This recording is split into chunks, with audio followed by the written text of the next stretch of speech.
everyone, and welcome to another edition of Handicappers Corner, brought to you by the Derby Bar and Grill. I'm Mike Heads, and along with Drew Forster, we're going to go through the Saturday, July 14th races at Hastings Race Course. We got great weather again, Drew. We got 8 races on tap. Should be a lot of fun. Good really race. Good card. Yeah, nice stakes race for 2-year-olds. Should be another beautiful weekend at Hastings. The weather's finally turned here. We're getting some fast tracks, which kind of plays into the handicapping angle a bit too, as we've had so many sloppy tracks. Now you're finally seeing horses run on a good track, and it does change things up a little bit. Of course, you'll see horses changing some form now, because some of them just turn their nose up at the sloppy conditions someday. They just don't like it. Now they're going to get back on form on fast track. So let's see if we can get you on form in the first race on the Saturday program. Field of 6 scheduled to go postward. Maiden 10 granders, going 6.5 furlongs. I've gone to the 5 Andrell on the big class drop. Trainer John Snow thought enough of this son of Terrell to run him for maiden special for the first 3 starts of his career. And the 1-2 back wasn't all that bad. Last time he got hung 5 deep. There was a lot of bumping going on in the first turn of that one. And it was a full field and a lot of mess. Yeah, 11 horses, and there was 5 of them in a line. He was the one out 5 wide. You can draw a line through that race. He's going to run a lot better, I think, on the class drop. He should find his way to the front. I don't see a pile of speed in here.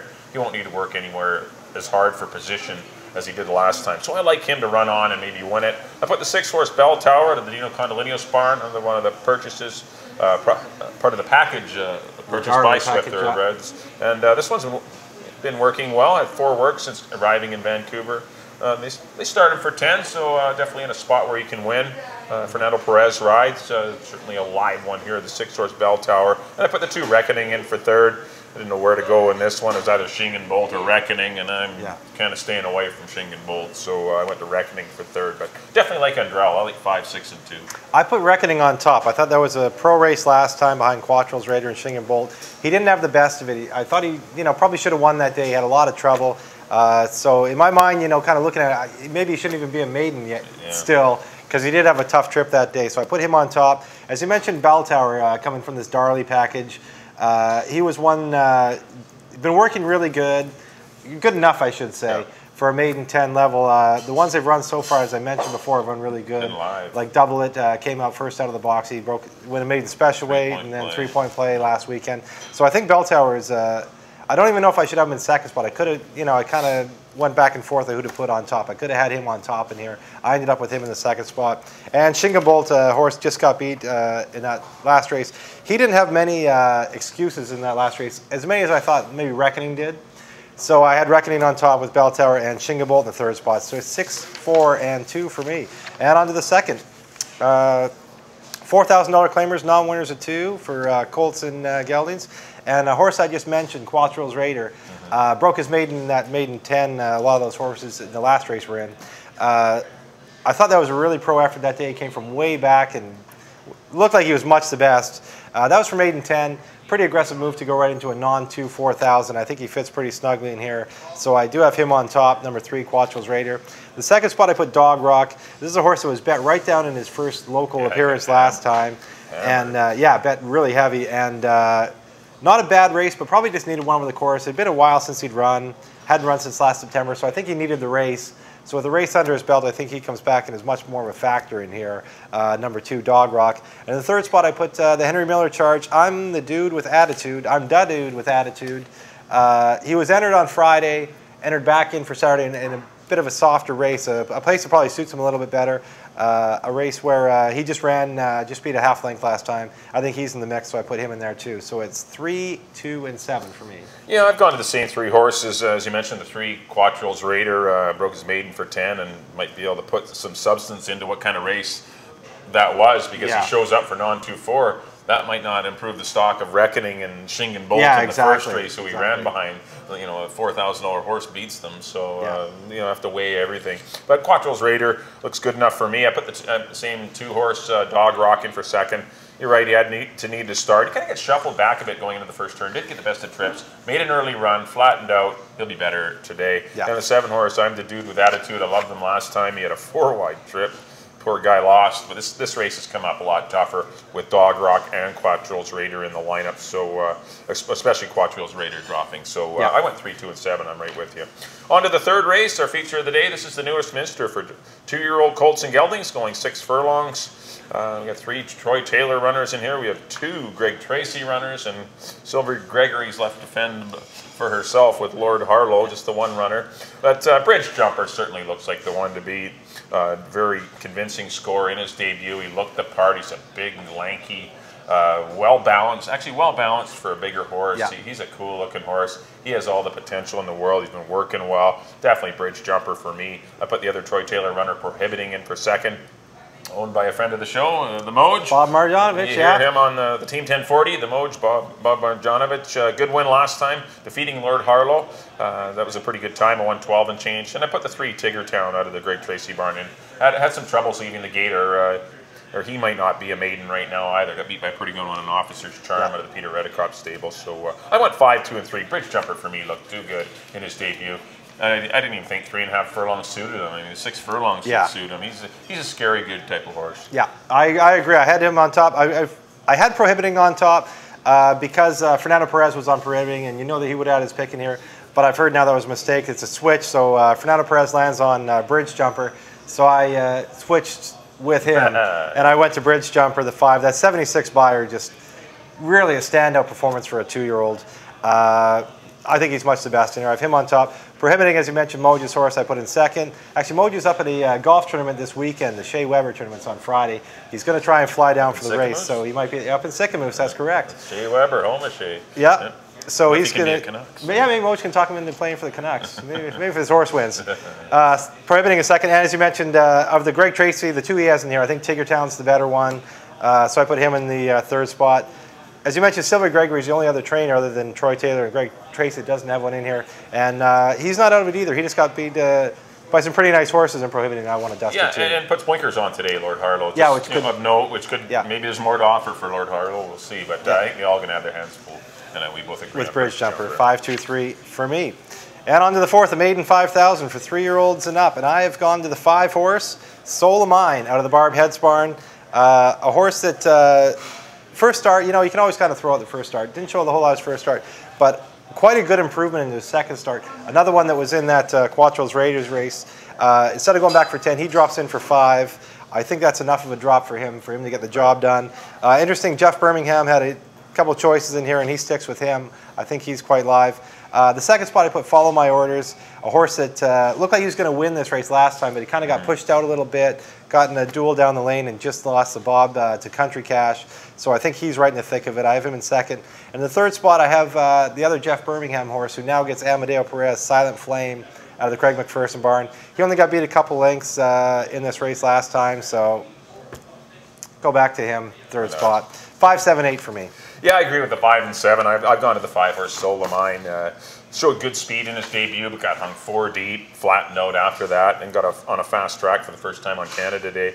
And had a tough trip, 3 and 4 wide the whole race. Still was running on. I like the way he was running on well at the end, which is the reason I think he'll like the Mama 16th. Yeah. He definitely like easier company as well, but he's a perfect soul, so he should like to stretch out to this distance. I think he could be a pace factor in here, so I've gone to Soul of Mine to win it. I put the 7, Follow My Orders. He really had every shot to win last time. Country Cash just simply outrun him, and Alex Marty gets the call, so a little break in the weights on Follow My Orders. And I put the 1 horse, He'll Rock You, out of the Jonathan Nance barn. Had a nice winner last weekend, Jonathan. Yeah. Good to see him back in town with a few horses, and this horse been knocking at the door at Emerald, flashing some speed going long. Those races are, I don't know how they stack up here, but this isn't the toughest of maiden 5s. Pretty easy spot, and I put him in for 3rd. And I guess for the superfecta, maybe throw in the filly. Yeah, I'm a redhead out of the Rick Terry barn. This horse ran against some tougher company as well. So, but I do like the 5 and 7. I went 5, 7, and 1. On to the 5th race, maiden 3 granders, fillies and mares here, going 6.5. I landed on the 6 horse Star Whacker, a horse that is dropping from maiden 5 in here for the 3. Had the 10 hole last time. Had a kind of a rough go, and I like the way the horse was running at the end of that race. He's come back to work well in 101 flat. There is some speed in here. I think he can take the seat just in behind the leaders, and might be able to surprise some people. I kind of like Star Whacker in his debut because he was working well. He got well backed. He ended up going off at 4-1 in that race. Did not run to the hype, but still a horse I think worth following because there's so many in here you just can't fall in love with. Yeah. I went to the 9 Buffalo Babe for 2nd, but she obviously has some issues. She got beat double. I know against a little bit better company last time, but she got beat double digits and then loses Amadeo Perez. So, you know, just hard to pinpoint who's going to run a big one. Then I put the 5 D-Light D in for third. Was closing ground in that Victor's Miss Stephanotis Luck race. Had to go a little bit wide throughout in that one, which is why I like her instead of the 1-horse Stephanotis Luck. Finished ahead of it, who did have a little bit better trip. So I went 6, 9, and 5 in a race that anything could come in here. Yeah, I have D-Light D in the third spot. That's the only one we agree on. I went with the 8. Just trying to look for something. This horse was running okay for maiden 10.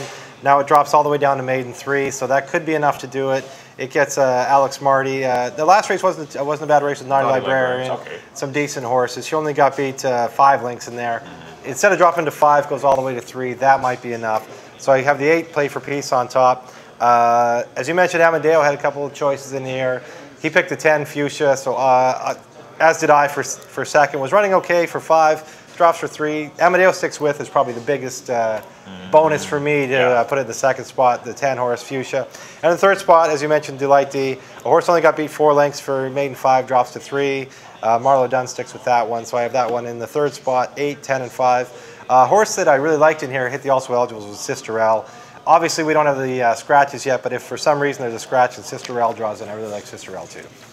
But 8, 10, and 5 as the way it stands for me. Wide open. It is wide open. It's kind of a bailout on our part, but still it is. Yeah. You can pick the top 3 or 4 in there. You deserve whatever superfecta you get. Yes, I'm sure it'll pay pretty good too. On to the 6th race. 17.5. We got some older horses. Colts and Geldings, 17.5, 3 and up, going a mile and a 16th, non-3 BC bred. I've gone to the 9-horse in here, Pasquero. It did encounter some trouble in that last race when running 3rd behind Victor's Magic and Dilwyn. Had to steady down on the inside of horses approaching the far turn. Pretty good there, Cost them position in a slowly run race the first part. And once they sprinted home in the 145 and change, that was tough for him to make up any ground. Yeah. There's lots of speed in here. You got Funny Face on the stretch out. You got Mazel Print down on the inside. Stolen Otis, Mr. Majestic, and Blood and Diamond. A lot of pace horses, a lot of horses that want to be up near the front end. So I'm going to try hopefully a 1-run closer in the 9-horse Pasquero to win it. Fernando Perez rides. I put the 3-horse Dilwyn, who ran 2nd behind Victor's Magic at the same level and distance last time. This horse will break through with a win soon. I know he's got a big fat form on him, 1 for 24 lifetime, but he'll break through. And the 5-horse, that Funny Face, I'm going to give him a shot on the stretch out. I don't think this is his best distance at all, but I just think he's one of the better horses in the race. And I think of the speed, I think he might go the farthest. So I went 9, 3, and 5. I went a little off the map here. I went with number 7, Mr. Majestic. Joe Fix, good friend of the show, good friend of the Derby. Joe Fix. Joe's horse. I went with him, Mr. Majestic. I really like the race he ran the day he broke his maiden. As you mentioned, there's a lot of horses in here that have a fair bit of form. He's a pretty lightly raced horse. I really liked the day he broke his maiden. Then he came back and ran in a 3-year-old stake, which is awfully tough. He is just a 3-year-old in here. But Devil in Disguise, Taylor's Deal, the Gov, those are way tougher. Really nice horses that he's running against there. So the drop back in for a price and into a non-2, non-3, I don't think is a crazy move for him. So I like Mr. Majestic. In the second spot, I went with the 6, Stolen Otis. This is another horse didn't have a great trip last time, was in the slop. I don't think he really liked it, and I do think he wants to go longer. So he gets back to his preferred distance. And in the third spot, I have the 3 Dilwyn, as you mentioned, a horse that is right there in these races. He's going to win one of them. It could be today, but I have him in the third spot today. So it's 7, 6, and 3 for me. And on to the 7th race, 3 and up, optional 40. Another really good race. This is one you can go, yeah, this is a really good race. I went with the 4 Storm and Proud Papa. He's kind of the now horse. Ran a good second to Prince Intent for Open 25. Came back to win the 25 over Bear Rock and Roll. That's a race you can watch early. Maybe if Bear Rock and Roll comes back and runs a big race in that 15, gives him that little bit more credit. So I got Storm and Proud Papa on top. The horse that I put in second is a former horse of the year here. A horse taking a drop out of the stakes class into a optional 40. He's in for the price. I like number 5, Crew Leader. He's definitely the class of the race. He's got the back class. He's a tough old horse. And maybe just not at the stakes caliber anymore, but taking that one drop down, he can make a lot of noise in here. And in the third spot, took a horse to win this race, win an optional 35 last time, Time Machine. He's going to be on the lead. I don't know how far he can carry it today. He might get a little bit more pressure with horses like Bonbonnie and whatnot in there. So I look for him to maybe be the best of the speed, but to get past late, and got him in third spot. It's 4, 5, and 8 for me. Yeah, I've gone to the 8-horse Time Machine. I think he's going to shake loose. He went 22 flat, 44 and 3. I don't think he'll need to go any faster than that. And he was hooked last time. Yeah. I don't see anyone to go 44 with him in here. There's not really, unless, I don't know, Broward County. Storm and Proud Papa doesn't want to go isn't that fast anyway. Herbie D hasn't ran yet this year, so it's going to be tough for him. I think Time Machine's going to get the lead and get clear. And boy, this horse ran Gain. I was getting a little tired, but should have been at the end of that race. But he's come back to work well, so obviously he's come out of the race good. But I'll try Time Machine to defeat the 5 Crew Leader on the class drop. I know it just hasn't been the same horse as you mentioned this year. Just kind of a little flat in some of his races, and maybe he needs a slight drop to get back into the winner's circle and maybe get back in stakes caliber races. But Crew Leader, you must respect. And I put the 2, Jump Up and Kiss Me, another cool horse in for second. He just missed last time. That was an awesome race last time. Took full advantage of a hot pace, but still ran well and fits the conditions nicely. So I've gone 8, 5, and 2. I like the speedy number 8. Time Machine. On to the 8th and final on the Saturday program. We do have some 3,000 claimers that haven't won a race this year, going a mile and a 16th. I've gone to the 6-horse Olaxa. I thought a better than looked race last time with Reyes and the irons to one's own accord and Cannon Q. I thought it was a pretty good race. I know it was just last weekend, but still I thought it was a good effort at the 5,000 level. Flashed a little more speed than he usually does, and still held well. This race has come up pretty soft for me, and I just think he's going to find his way close to the lead if he's ridden like that again, and he'll be tough to beat. I put the 8 Mo Power in for second. He's been second in his last couple of races at the 5,000 level, so maybe the reduction to 3 might be enough to get him over the hump and get him in the winner's circle. And I put the 3 Too Much Dirt, first run off the claim for William Levanway. They bought him for 4,500 or 5,000 and run him for 3, so obviously not all that impressed with the merchandise they got. And but he is, one you got to respect. He doesn't run well, hasn't run all that well the last couple of years, but we'll see if at this level he can make some noise. But I like Olaxa. I was pretty impressed with his last run. I went 6, 8, and 3. I went a horse you mentioned, the 8. I went with Mo Power. He's been knocking on the door right in these races. I think today he breaks through. He's a pretty cool old horse. Forever in Time just ran off and hit on him last time. Was a horse that had some bad luck. Got his trip and won for fun. Actually, Mo Power was the favorite that day and ran a good second to him. The second spot I put Long Gone Baldry, a horse that, a little bit off the charts here, but a horse that went a mile and an 1/8 last time. Dueling Pistol ran a really good race that day. He ran second to him, so I think he's not too far out of it. I have him in the second spot. And in the third spot I put Guns and Gold. This is a horse that only got beat a length and a quarter by Great Prince. Sorry, I had to look two back.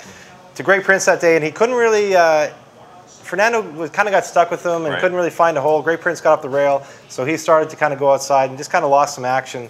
Then he came back sprinting in that Dynastroll race. I don't really think he's a sprinter. Fernando Perez gets back aboard him going long again, so I think he's involved in this too. So I went 8, 2, and 5. Well, that'll do it for our analysis of the Saturday, July the 14th races at Hastings Racecourse. We'll be showing you a quick recap of all of our selections for the Saturday card coming up here shortly, and should be. There we go. There, you're up first. Got a lot of 5s going on, a lot of green on the ticket there. I went to the 5 Andrell on the first. I went 5, 6, and 2. In the second race, I went to the 3-horse Quattrill's Raider, 3, 2, and 7. Third race, I went to the 5 Bridge Jumper, 5, 2, 3. Fourth race, number 5 Soul of Mine, 5, 7, and 1. Fifth race, I went to the 6 Star Whacker, went 6, 9, and 5. In the sixth race, number 9 Patsquero, over the 3 and 5. In the 7th race, the speedy number 8, Time Machine. I went 8, 5, and 2. And in the finale, went to the 6, Olaxa, 6, 8, and 3. And on to my picks. In the first, I went with number 2, Reckoning, over the 6 and 4. The second race, I agree with Mike, number 3, Quattrill's Raider, over the 2 and 7. In the third race, I agree with Mike again, number 5, Bridge Jumper, with the 2 and 3. We're back together today, Mike. We got a lot of the same horses. The fourth race, number 5, Soul of Mine, over the 7 and 8. In the fifth race, I went with number 8, Play for Peace, over the 10 and 5. Now. Yeah, so we start to get a little different now. We're on our own. The sixth race, I went with number 7, Mr. Majestic, over the 6 and 3. In the 7th race, I went with number 4, Storm and Proud Popper, over the 5 and 8. And in the last race, I went with number 8. The 8th, I went with the 8, Mo Power over the 2 and 5. Well, thanks everyone for joining us here on Handicappers Corner, brought to you by the Derby Bar and Grill. I wish you lots of luck on the Saturday program. Please tune in for our Sunday, July 15th selections. Once again, you can watch those right here on the Derby Bar and Grill website or on YouTube. Just click on YouTube and then go to Handicappers Corner, and that'll bring up all the episodes. Or if you're on the Derby Bar and Grill website, there's a link to YouTube where you just get right there. You don't even need to go. Puts you right to it. Eliminate YouTube and just go right to the Handicappers Corner. On behalf of Drew, I've been Mike. Good luck. Enjoy the Saturday races from Hastings, and we'll see you next time here on Handicappers Corner. This guy says the horse can do. If he says the horse can do, can do, can do. I'm picking Valentine, 'cause on the morning line, the guy's got him figured at 5 to 9.